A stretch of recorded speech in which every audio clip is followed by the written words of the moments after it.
E já de cara perguntar, queria saber se você é a favor ou contra a instalação de uma intervenção jurídica, Cascone. Bom, primeiro, boa noite. Boa noite. Obrigado pelo convite, pela oportunidade de vir conversar com vocês aqui. Valorizo muito esse momento, né? Eu acho que conversar com a nossa torcida é fundamental. Sim. E esse espaço que vocês estão dando aqui, eu acho muito importante. Todo o trabalho que vocês fazem aqui no canal de vocês, né? Já ganhou bastante seguidores, isso é importante. E mais um espaço aberto para dialogar com a torcida corintiana. Bom, intervenção judicial. Para você ter uma intervenção judicial, você tem que ter alguns requisitos técnicos, né, jurídicos, e por mais que a torcida fique até eufórica com a situação, é claro, diante dessa situação tenebrosa que a gente está vivendo, de toda a tragédia, todas as notícias ruins que a gente vem enfrentando nos últimos anos, né, dessa dívida gigantesca, é natural que a torcida busque soluções milagrosas, entre aspas, né? Eu entendo, né, entendo essa comoção, e existe um clamor pela intervenção judicial. Agora, a intervenção judicial, na verdade, é quando o juiz ele nomeia alguém para administrar o clube. E quem seria esse alguém? Essa é uma pergunta importante, né? E aí, muitas vezes, a torcida precisa entender que, normalmente, acontece muito quando você tem uma recuperação judicial ou uma falência, né, que são processos que você tem um administrador judicial, são empresas que acabam administrando. E nem sempre essa empresa que está administrando consegue ter efetividade na administração daquela empresa que está em recuperação ou está falindo. O futebol ele é muito complexo. Então, se não trouxer alguém ultra especialista numa eventual intervenção judicial, você pode agravar a situação do Corinthians ainda, né? Então, por mais que exista essa comoção, antes de mais nada, mesmo que eventualmente um juiz determinasse a intervenção judicial no clube, tem que ver quem seria esse interventor. O segundo ponto é que, na verdade, que é o primeiro, que é uma questão preliminar, no meu entendimento, tecnicamente, vejam só, não é que eu também não me sinta incomodado, não me sinta desesperado com tudo que está acontecendo no clube, o que aconteceu nos últimos anos. Mas é que, tecnicamente, para você ter uma intervenção para o Poder Judiciário, intervir numa associação, na autonomia dessa associação, tem que ser algo, por exemplo, uma fraude eleitoral. Se tiver uma fraude no processo eleitoral e algo ali que realmente... Mas o promotor Cássio Concerino, ele levantou alguns pontos. Sim, veja só, o promotor nesse aspecto, ele está acusando, ele é o acusador. Nem sempre o que ele está acusando tem fundamento jurídico, né? Com todo respeito à tese dele, mas no meu entendimento, conhecendo o histórico, eu advogo para muitas entidades, tá? São associações, né? Eu atuo muito na área sindical, advogo para mais de 50 entidades diferentes e tenho uma experiência sobre você administrar uma entidade por meio de uma intervenção judicial. É muito raro o Tribunal de Justiça de São Paulo determinar a intervenção numa entidade. Eu fui um dos que bati forte na questão de que a gente tivesse as audiências públicas. Fiz o requerimento antes por e-mail para o Tuma no dia da primeira votação, queria marcar a votação, pedindo as audiências públicas, pedindo um calendário de debates. Por que eu estou dizendo isso? Porque do jeito que o Estatuto estava, sem debate votar, seria trágico para o Corinthians, no meu entendimento. Primeiro que as pessoas nem sabiam quem está votando. Isso para mim já não serve. Segundo, que é um olhar da comissão que montou, e não o olhar do Conselho Deliberativo. E eu vou muito mais longe. A gente não pode fechar as portas somente dentro do Conselho Deliberativo. O debate sobre o Estatuto do Corinthians, sobre o modelo de gestão do Corinthians, tem que ser um debate que extrapole os muros do Parque São Jorge. Não somente os sócios. Claro, é um debate que nós temos que trazer ideias novas, oxigenar. Né? É importantíssimo isso. A gente não tem que ter medo do debate. Então, a ideia das audiências públicas, e eu lutei muito por isso, e estou lutando porque as audiências deem publicidade, inclusive aqui, eu já vou até falar uma questão que o Tuma deu uma entrevista na saída, dizendo assim, tem conselheiro aí que pede para dar publicidade na TV, na Corinthians TV, da reforma do Estatuto, mas vai lá falar para o Osmar depois que não é para fazer. Ele disse isso. Eu volto a dizer, só vou deixar uma coisa muito clara, eu nem subo no quinto andar e nem falo com o Osmar Stable. Mas ele não citou seu nome. Não citou, mas quis dizer. Mas eu, todas as sessões, critico, faço requerimento, fiz requerimento do presidente Osmar Stable, que não respondeu meu requerimento até hoje. O presidente da diretoria não respondeu ao meu requerimento, porque o meu repúdio ao presidente da diretoria, que não respondeu ao meu requerimento para dar publicidade e usar a Corinthians TV para as audiências públicas. O debate sobre o que aconteceu ontem foi muito bom. A Safiel esteve presente, outros coletivos estiveram presentes, debatendo modelos. Foi muito interessante o debate. A torcida tinha que ter assistido esse debate. A primeira audiência estava vazia, viu, São 50 pessoas. Mas, veja só, aí vamos entrar no debate aqui. Para mim, o fato de ter audiência pública, e infelizmente os conselheiros não estarem comparecendo, isso é muito ruim, muito triste para o Conselho Deliberativo. Isso é ruim para a imagem do Conselho. Os conselheiros deviam estar atentos a esse debate, porque são eles que vão votar. Então eles têm que participar dos debates. Então fica aqui meu pedido, eu vejo até conselheiros na rede social falando que mande suas respostas, mande suas perguntas aqui para mim sobre reforma estatutária, não apareceu em nenhuma sessão, nenhuma audiência. É Miguel, né, Castor? Então, mas aí você me desculpa, o conselheiro que está fazendo isso, né, é hipócrita. Porque deveria, já que ele está colhendo informações, ir para as audiências debater. Eu estou lá aprendendo. Eu estou compartilhando minhas experiências e ouvindo experiências. Ontem, no meu entendimento, o debate foi muito bom sobre os modelos. E eu aprendi bastante coisa. E estou evoluindo o meu pensamento para poder amadurecer o debate. Né? Até a questão do voto fiel ao torcedor, que é uma situação fundamental. Para mim, é uma questão fundamental. E eu defendo o voto fiel ao torcedor.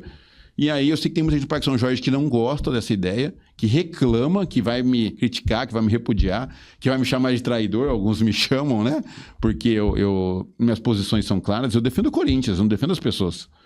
Eu posso ter amigos, que é o que mas deve ser, né? O Corinthians está acima das amizades e das minhas relações pessoais. Para mim, quando a gente olha nesse sentido, a gente tem um projeto de formação da base. A chave da virada do Corinthians, além de toda a governança, transparência, moralização, ampliação, democracia participativa, é a base. O que gera dinheiro é a base. Se você estoura 1, 2, 3 jogadores aí, você inverte esse plano da dívida. Vendeu 2, 3, Por você que paga o Palmeiras como se fosse uma consegue SAF? vender um jogador a 300, 400 milhões e só consegue vender a 100, a 150? Né? É o desespero, claro. Fora quando vezes, fica, né? 20%, aí você vai ver Vou dar um exemplo para vocês, 1%. olha. Você ia dar um exemplo, aquele do jogador que você ia dar lá atrás? Será que o Wesley, vamos usar o exemplo do Wesley. Vamos usar o exemplo do Wesley. Você tá pegando uns exemplos bons. Que, aliás, o exemplo do Wesley, você que foi na sua gestão... Foi? Foi a única coisa boa que o Augusto Melo fez pra mim, na minha opinião. Mas vamos lá, eu acho que o Wesley ainda, com todo, assim, cara, o Wesley, ele tinha um potencial, porque ele é um driblador. É difícil ter dribladores hoje no Brasil. Não sei o que aconteceu. Aí é um problema de formação aí. Mas se você pegar alguns lampejos que ele teve no jogo contra o São Paulo, olha quando ele jogava mais perto da área, ele driblava e chutava. Contra o Fluminense, né? Foi São Paulo, Fluminense, desculpa. Ele driblava e chutava. Ali, ele chuta forte, ele dribla rápido. Então, se jogasse mais perto da área, talvez ele podia ser bem melhor aproveitado. Quando você pega ele lá na ponta, ele ficava quase na bandeirinha. Em cima da linha. Na bandeirinha, ele tinha que vir driblar o lateral, driblar a cobertura do volante, para driblar o zagueiro para chegar para chutar. Aí, realmente, dificulta a vida. Eu acho que um problema de posicionamento ali também era um ponto ali. Eu corneteiro torcedor agora aqui. Né? Então, acho que se você faz isso, ele tinha um potencial para ser vendido por mais. Só que ele começou a decair. Muito. Né? Então, você ainda vendeu ele ainda vendeu bem. Né? Agora, quantos Wesley a gente não perde na base? Muitos. Você entendeu? Então, a gente precisa ter uma transição importante e pegar e vender. O Corinthians vai ter que passar alguns momentos vendendo os atletas da base para diminuir a dívida. Esse é o meu entendimento. A impressão que eu tenho é que a base sempre, historicamente estou falando, tá? A base sempre foi um lugar que ninguém observou, que ninguém observava. Aliás, fica aqui um salve ao Luiz Fabiani, que hoje é meu companheiro na TV Bandeirantes, que foi como estagiário do meu timão que revelou muita coisa errada ali. Historicamente era utilizada como um balcão de negócios e muitas vezes sempre quem foi prejudicado na história foi o Corinthians. E a gente espera que de verdade isso seja corrigido. Eu fiquei sabendo que muitos jogadores foram... Eu não sou muito fã do diretor que está lá, mas fizeram alguma coisa certa lá, que mandaram bastante gente embora, deram uma enxugada, porque a base do Corinthians era um verdadeiro... era uma coisa inchada, inflada, né? E o Corinthians precisa começar a tomar algumas atitudes corretas partindo da categoria de base. Vai lá, Fabrício. Eu queria só, assim como eu te perguntei em relação ao anteprojeto, o que você via de positivo, sempre quando a gente fala sobre Safiel, quais são os pontos que você não concorda, ou quais são os pontos que poderiam melhorar? O que eu queria perguntar para você é o seguinte, quais são os pontos da Safiel, que é um modelo que você com certeza já estudou e já viu muito, que você olha e fala assim, isso eu acho legal, 3 pontos, isso eu acho legal da Safiel, isso eu acho legal e isso eu acho legal. Bom, primeira coisa, a governança, né? Realmente muda completamente a estrutura administrativa da gestão. Isso, para mim, é fundamental e eu tenho pleno acordo em relação a isso.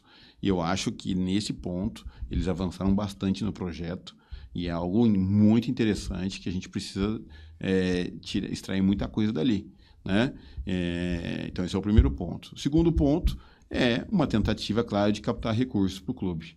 Então, para tentar sanear a dívida. Então, isso é um fato interessante. Não sou contra fazer isso. Não acho errado você buscar recurso no mercado.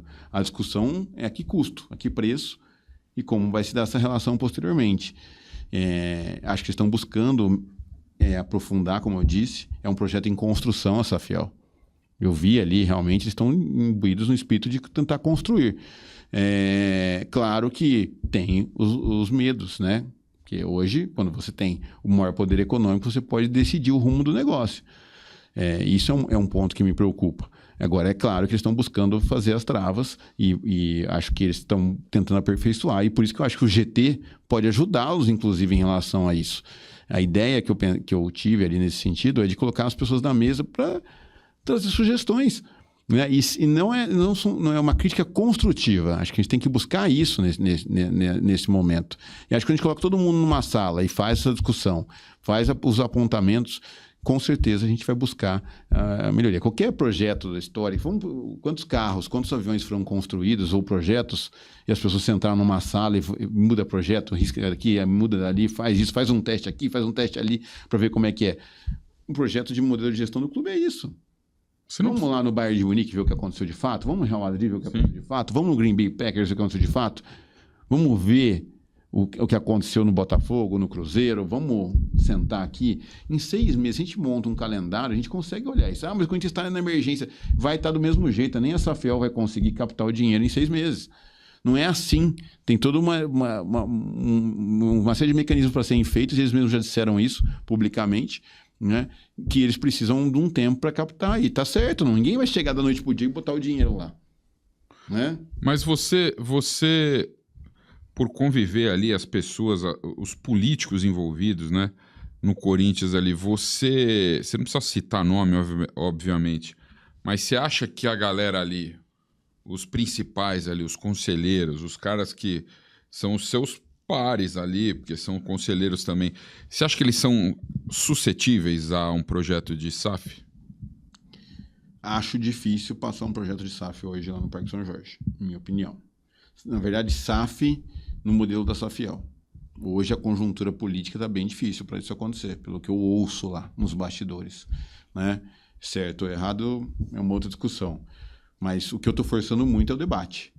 Nós precisamos trazer o debate e tentar esclarecer. Mas você acha difícil qual proporção ali? É difícil. 60, 30? Não dá, eu não vou fazer um chutômetro desse. Eu fui outro dia lá, viu, Cascone, no Parque São Jorge. Não, fui outro dia no Parque São Jorge. Você jogou bote? Eu não joguei bote, mas gostaria, porque meu sogro, inclusive, é campeão lá da terra dele, lá em São Manuel. Mas, assim, no clube mesmo, trocando ideia com as pessoas no clube, dirigentes, conselheiro, um monte. Cara, eu não acho que, com exceção do Tuma, que se colocou meio isento ali, até porque ele é o presidente do conselho, todos os outros me pareceram desfavoráveis a qualquer projeto. Você é o primeiro conselheiro que vem aqui e se apresenta favorável à implantação de uma SAF no clube. De todo mundo que eu falei, ninguém é favorável. Tá, vamos explicar o que eu acho que a gente tem que avançar. Você pode ter vários modelos de SAF. A SAF associativa é um modelo, né? Você pode fazer uma SAF. O Bayern de Munique é uma SAF. Vai ter que virar SAF, né? Pelo aquele imposto. Tem uma discussão em relação a isso também, né? Você, evidentemente, que num primeiro olhar, né, com a reforma tributária, virar SAF talvez seja melhor. E SAF... Diminuir o imposto. Não significa quem é o dono da SAF. Essa é uma outra discussão que nós vamos ter. Quem que é esse dono, certo? Então, é um segundo debate a ser feito. Mas o primeiro, virar SAF talvez seja necessário, uma questão tributária. Mas tem que ser feito um estudo ainda. Eu não sou tributarista, mas eu acho que provavelmente o Corinthians deve estar fazendo esses estudos ali, porque realmente isso pode impactar ou não na questão de quanto o Corinthians vai gastar com tributos ou não no próximo ano. Queria falar sobre o Transferban. Que você me ajudasse a tirar essa minha dúvida. O Corinthians tem uma grana para pagar de Transferban. O que o Corinthians não tem dinheiro. O Corinthians não tem dinheiro para nada, certo? O Corinthians não tem dinheiro para nada. Vou complementar, vai. Se o Corinthians não conseguir pagar, vira o ano. O Transferban continua, certo? Continua ali com essa pendência junto à FIFA. Se o Corinthians não tiver dinheiro para pagar o Transferban, não só ele não pode contratar jogador, como ele pode ser rebaixado, perder ponto. Quais são as punições, as penalidades que o Corinthians pode ter? Só complementando, você, Cascone, aí eu sou obrigado a te colocar no pagode aí, porque você fez parte do início da gestão do Augusto Melo, e o Augusto Melo fez Mas eu não sei se você estava especificamente nessa segunda maior janela. Acho que aí acho que já não era mais você. Acho que talvez era o Pantaleão. Foi feita a maior janela de contratações da história do Corinthians, com valores absurdos, e não pagou ninguém. Enfim, você se sente também responsável? Então vamos lá. Primeira coisa, em relação ao Transferban. Sim. Né? O Transferban, realmente, ele precisa ser pago. A gente precisa sair dessa situação. O principal problema hoje chama-se Félix Torres, né? Pelo que eu entendi, o que eu ouvi dizer, né, até pela imprensa, é que a situação do Rojas estava sendo negociada, um parcelamento, então não era o maior problema do Transferban, mas sim a situação do clube, o ex-clube do Félix Torres. Então esse é um ponto fundamental para nós aí. Eu acho que a diretoria está tentando trabalhar nesse sentido, né, para tentar solucionar essa questão. Né? É o Santos Laguna, não me do lembro México. qual que é o Santos Laguna do México. Então, esse é um ponto. Então, pode acontecer, depois de eventuais punições futuras, podem acontecer. O que pode acontecer? Na verdade, depois. O Corinthians vai resolver de um jeito, no meu entendimento, vai se arrumar um jeito de resolver o pagamento do Santos Laguna, porque não tem como virar o ano depois sem poder contratar ou vender. O Corinthians precisa disso. O Corinthians contratou 2 jogadores nos últimos 2 anos. Sim. Não, tudo bem, o Corinthians vai conseguir, mas até uma dúvida que eu tenho mesmo. Quais são as punições que o clube sofre se ele continuar com o Transferban, se virar o ano com o Transferban? Pode acontecer perda de pontos, rebaixamento na sequência. Não é automático agora virando o ano. Não é isso. Aí no primeiro momento não. Vai continuar com a proibição de contratar e de vender. Imagine só o Corinthians... Não podendo contratar ninguém. E nem vender, porque o Corinthians precisa de receita. Precisa vender alguns atletas, né? Então você forma e faz o quê com os atletas? Você não vende, fica ali? Então realmente é um problema, né? E alguns atletas, inclusive, que não estão performando, que talvez você não vai vender pelo valor que você comprou, mas você vai recuperar uma parte do investimento que você fez. Então você tem que aproveitar e tentar vender atletas, mesmo por um valor menor que você pagou. Então você precisa resolver essa questão do Transferban. Eu tenho certeza que a editoria está correndo para resolver isso. Está no radar dela, porque ele é fundamental para a gente virar o ano. Ainda mais do calendário de 26, que é bastante ruim. O brasileiro começa dia 28 de janeiro. Então não tem muito tempo. Tomar cuidado, tem uma situação. Se você não reforça o time, tem um problema do rebaixamento em 2026. A gente tem que sair dessa situação. Nós não terminamos bem no campeonato, foi muito ruim. Então esse é o ponto. Veja só, quanto Fortaleza... ficou muito emblemática a situação, e até eu falei, nós temos um problema sério. E o Yuri estava emocionalmente bastante pressionado, né? O desempenho dele estava muito abaixo, e ele estava precisando de um parceiro para ajudá-lo, certo? Sem dúvida. Para estabilizá-lo. Então você tinha um problema. O Corinthians não tinha dinheiro para contratar um atacante que fazia gols. Sem dúvida. Não tinha dinheiro para comprar o direito econômico de nenhum jogador. Exato. Então esse é o ponto... Claro, ali, nessa situação. Então, segundo, a janela tinha se fechado. Então, além de não ter o dinheiro, você não podia contratar alguém, comprar o direito econômico de alguém. Sim. Certo? Então, você estava com um problema sério nessa situação.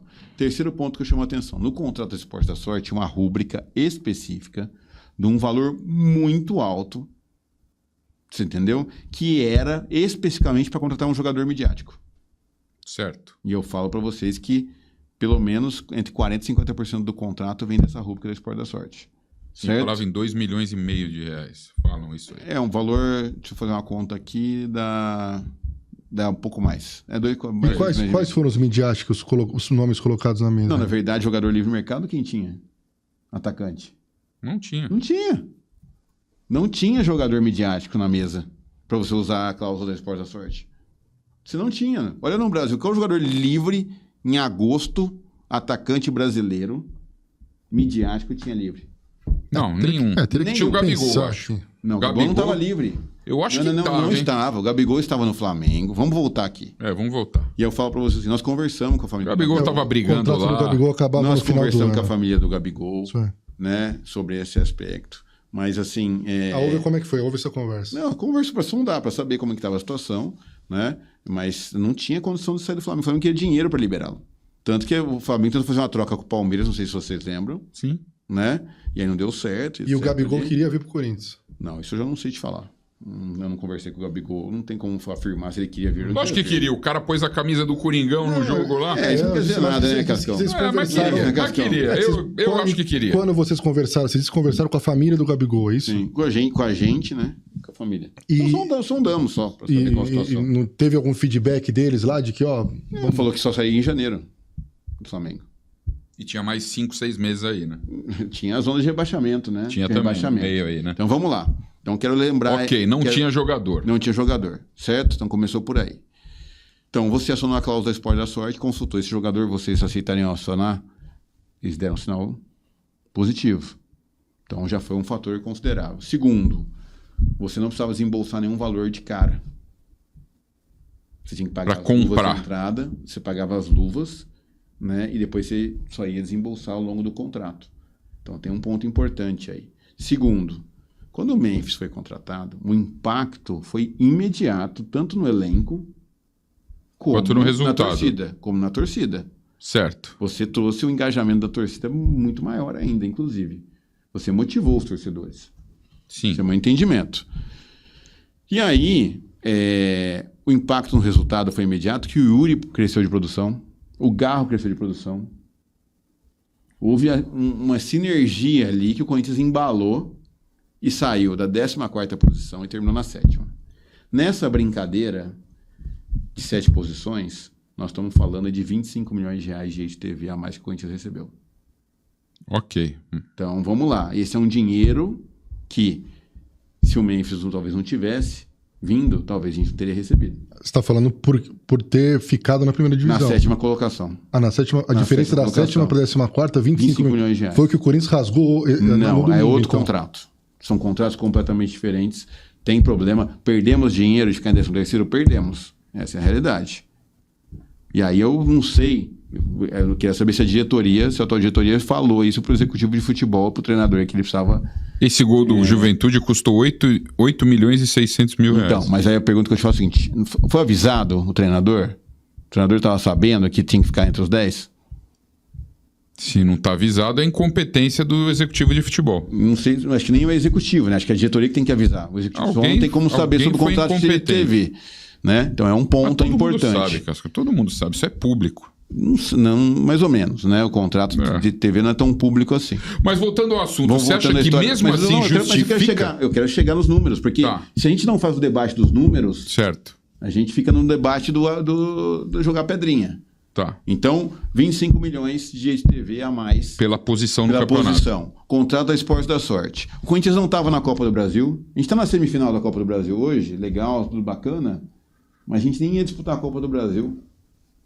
Essa é a realidade. Nosso Paulista foi tão desastroso que a gente estava fora da Copa do Brasil. Quanto o Corinthians já arrecadou na Copa do Brasil hoje, até hoje? Em valores. É uma bala. A Copa do Brasil é o campeonato que melhor paga. Então, veja só, já tem um dinheiro na mesa aí que toda aquela tomada de decisão lá atrás levou a gente até aqui. Cara, mas o Corinthians devia estar na Copa do Brasil de qualquer jeito. Concordo, mas pelo desastre do Paulista não estava. Então, você estava recuperando. Se o Corinthians caísse para a Série B, quanto o Corinthians perderia financeiramente? Sim. Qual o impacto financeiro do Desastre. Corinthians? Os 200 milhões de reais brincando. Né? Então você reputa, só não caiu por causa do Memphis. Não estou dizendo que é só por causa do Memphis. Estou dizendo que ele fez parte de um todo que, se você botar na ponta do lápis financeiramente, não é esse prejuízo como estão falando aí. Segundo, em participações em gols que ele teve. Ele fez gols, participou, deu assistência, estabilizou. O Yuri valorizou financeiramente, o Galo valorizou financeiramente. Então Sim. você tem um Bidon valorizou no final do ano. Então você teve um elenco que valorizou com o Memphis aqui. Então você tem que olhar todos esses benefícios do Mas, Cascone, atleta. eu concordo com você até Vamos chegar. ele não jogar mais bola. Aí vamos chegar, mas vamos chegar lá. Aí tem vários elementos que são importantes aqui. De responsabilidade da nossa gestão do Corinthians. Por quê? Você traz isso, acho que a gente poderia ter, inclusive, pensado, claro, essa instabilidade que existe no Corinthians dificulta o marketing em cima do atleta também. Mas só para você ter uma ideia, o Memphis no Instagram tem 20 milhões de seguidores, o Corinthians tem 14. Olha a diferença da situação. O Memphis tem mais seguidores que o Corinthians no Instagram. É um elemento de você mensurar o impacto que esse jogador tem. Né? Leva então, a marca para fora. Claro, levou para fora, na Europa, a credibilidade. Teve outro jogador que quis vir jogar aqui por causa do Memphis. Sim. Não, e eu já falei da história do zagueiro lá, né? No outro dia, né? Sim. Do espanhol lá. Sim. Né? Então, o que queria, falou, pô, vi que é legal, pode ser um negócio. Né? Então, trouxe uma série de benefícios intangíveis e que você olhar os números, eles trouxeram dinheiro para o Corinthians. Né? Então, assim, se a gente olhar isso, é o ponto. Aí o que aconteceu? Chegou janeiro, houve o vazamento do contrato do Memphis. Quando você vaza, mas todos deviam saber quanto é que era. A questão não é que saber quanto que era ou quanto não era. É o impacto que isso gera no atleta e no resto do elenco. Nós temos que ver que o jogador europeu tem uma outra visão sobre outra cultura. Profissionalismo. Vazar um contrato é inadmissível para um jogador europeu. Isso não existe. E aqui no Corinthians parece que com todo respeito à feira, parece feira. Isso aí rachou o elenco, rachou o vestiário. Eu não posso afirmar porque eu não vivo o vestiário, eu não sei. Mas o contrato já vazou, teve a história da troca de camisa com o Garro. Então, tudo isso foi potencializando. Então, a história do vazamento do contrato criou uma série de situações. O próprio atleta, com certeza, ficou descontente. E inseguro. Peraí, eu posso confiar na diretoria? Eu posso confiar nesse clube? Os caras vazam o meu contrato? Então, imagine o impacto que isso teve. O impacto para o atleta Memphis, ele voltou para a seleção holandesa, vai jogar a Copa do Mundo. Quanto isso vale para o Corinthians também? Inclusive, o Corinthians recebe da FIFA para ele jogar na Copa do Mundo, né? O Corinthians vai receber um valor para ele jogar a Copa do Mundo. Então, também tem um dinheiro aí na mesa, que a gente não conta, mas também pode botar na ponta do lápis. Nessa conta aí. Então, tudo isso. Agora, eu concordo que o desempenho dele em 2026, ele foi inferior a 2025. Desculpa, 2025 foi inferior a 2024. Concordo com você. Realmente uma série de problemas, mas toda essa... Mas mesmo assim, Cascone, responda com sinceridade, para um clube quebrado, eu sei que tem todos esses pontos intangíveis aí, mas para um clube quebrado, você fazer o maior contrato de um jogador de futebol da história do futebol brasileiro, apesar que agora o Neymar passou, né? Dizem que o Neymar ganha mais. Mas, além de ser o maior contrato até então, ele acaba tendo um reflexo muito negativo na mídia, né? Cascão, por isso que eu volto a te dizer. Se eu tivesse pago pelo direito econômico do atleta... Sim, mas talvez o Corinthians não era jogador pro Corinthians. Então, mas aí tudo bem. Então, qual seria o atacante que estaria para resolver o problema? Porque ele resolveu o problema do ataque, não resolveu? Cascone, é inevitável a gente falar sobre a tua... Você começou como secretário-geral na gestão do Augusto Melo e depois diretor jurídico. Quando o Pantaleão saiu. Pantaleão saiu. No 1º de outubro. Então é inevitável a gente falar sobre essa tua passagem junto com o Augusto Melo, que é um presidente empichado do clube. E aí eu vou colocar a pergunta do Job BR aqui, 91.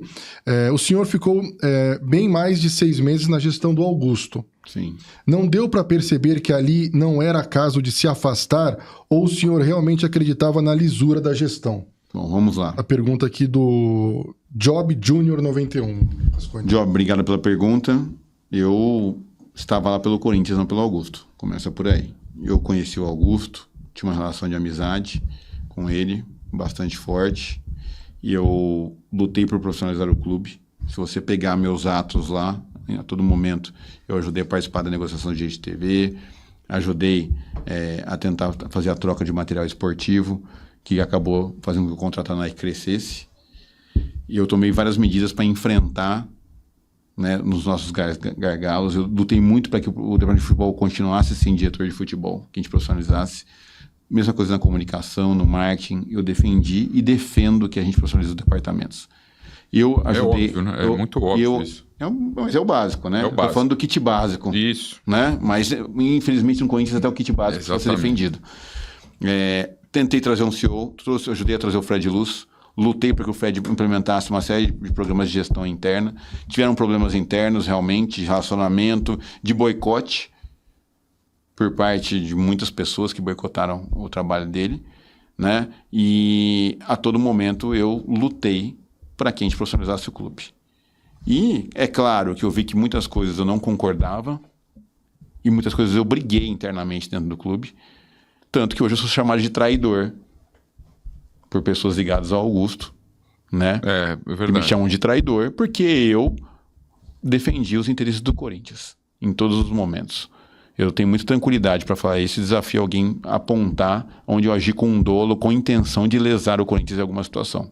Posso ter errado? Com certeza. Não tenha dúvida que eu tomar as decisões, posso ter errado, mas que não criaram impacto negativo para o Corinthians nesse sentido. Então, é claro que eu me frustrei muito com as coisas que foram acontecendo ao longo Você do se arrepende? período. Nunca. Não me arrependo, porque justamente eu lutei para fazer várias coisas que foram importantes para o clube.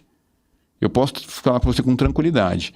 O contrato de TV é um dos exemplos disso. E o próprio contrato da Nike, a consequência que para mim eu teria feito a troca, né? Porque realmente não tinha as entregas. É um contrato muito ruim ao longo dos anos. A proposta que estava na mesa da concorrência era muito grande. Da Adidas. Impactante, e ia chacoalhar o mercado, coisas que o Corinthians precisa voltar a ser grande. Eu só tenho mais Cascão, uma polêmica, porque a gente está chegando ao final. Estamos chegando ao final. Último, então, e manda bala, manda não, bala. só uma que aí me veio a ideia que cara, durante a gestão do Augusto Melo, a gestão de vocês, por diversas vezes apareciam algumas figuras controversas ali, principalmente no centro de treinamento. Eu vi ali alguns MCs e surge a figura de um tal de Buzeira que enfim, parece que teve problema com a polícia aí recentemente, foi preso. Qual que é a visão do diretor jurídico do Corinthians em uma situação como essa? Por que pessoas, figuras como essas pessoas frequentavam, ou pelo menos estavam ali no dia do clube? O que eles estavam fazendo lá? Então vamos lá. Eu não conheci esse MC, né? Não conheço muito o funk, Nem eu. né? Mas o fato é que os atletas também convidam as pessoas para ir lá. Então, toda hora, sempre o atleta pede, vem um agente, vem um amigo do agente, vem não sei quem, vem não sei o que lá. Atleta chama a gente para ir no CT. Então... Vira várzea. Não sei O se é Fabinho vira tá lá várzea. pra isso, Na né? verdade, não sei se vira várzea. Vai lá, tem um convidado, o cara vai lá levar o carro. Porque o atleta tá lá, vai o carro, vai levar o perfume para vender, vai levar não sei o quê, vai levar uma encomenda. Sempre tem alguma coisa. Vai fazer uma visita, o atleta pede. Entendeu? Então acontece. Eu não acho que foi o Corinthians que convidou o Buzeira para ir lá, na minha opinião. Né? Eu questionei Seria o o fim da Augusto. picada, né? O Augusto falou: olha, eu estava ali, ele estava conversando com alguns atletas, você entendeu? E aí ele pediu para bater uma foto comigo. Foi o que o Augusto disse para mim na época. Você entendeu? Então, pelo que eu entendi, ninguém convidou o Buzeira para ir lá do Corinthians. Uns atletas estavam lá, tem alguns atletas que eram amigos dele. Mas isso não é um reflexo de falta de comando, talvez? Subjetivo, né? Porque, veja só, quem que sabe quem era o Buzeira? Ninguém sabia quem era o cara. Mas você tem que saber quem entra na tua casa, né? Então, mas aí veja só, o cara dá o nome João da Silva, ninguém sabe quem é Buzeira, é um apelido, né? Então, o atleta falou: libera o João da Silva pra mim aí. Mas é que eu não Eu sei entendo isso, mas você faz ninguém pode entrar. Houve uma restrição, o CT fechou bastante. porque falavam que o Fabinho não deixava ninguém Né? entrar. Fechou bastante. Então, aconteceu esse fato aí desse... Não sei o que ele é, rapper, ou se ele é funkeiro, não sei o que ele é. Eu não sei o que ele faz, não. Né? E aí, realmente foi um episódio para mim negativo. Eu não concordo. Eu fiz o questionamento imediato e falei pro Augusto naquele momento, falei que ele tinha que tomar cuidado com quem atendia até para bater foto. Né? Então você teve esse questionamento. Eu fiz esse questionamento para ele. Claro, quando aconteceu eu já questionei. Que coisa, hein?